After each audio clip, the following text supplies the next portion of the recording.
លួចស្នេហ៍អូនដឹងតាំងពីពេលណាទុកចិត្តមិនហ៊ានវាចាប្រាប់ស្ងួន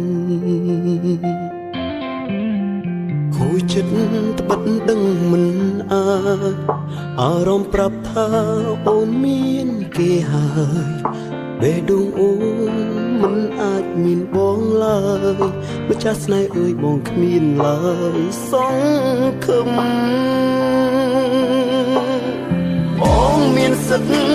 ត្រឹមលួចស្រឡាញ់អូនថ្នាក់ថ្នមស្ងួនបងគ្មានសិទ្ធិក្បែរឡើយបេះដូងអូនមានគេថ្នាក់ថ្នមទៅហើយបងមកក្រោយត្រឹមឆ្លើយថាស្រឡាញ់ដឹងទេស្ងួនអារម្មណ៍បងរងចាំចិត្តស្រឡាញ់មិនព្រមនឹងបំភ្លេចអារម្មណ៍ស្នេហ៍ស្ម័គ្រឈឺចុក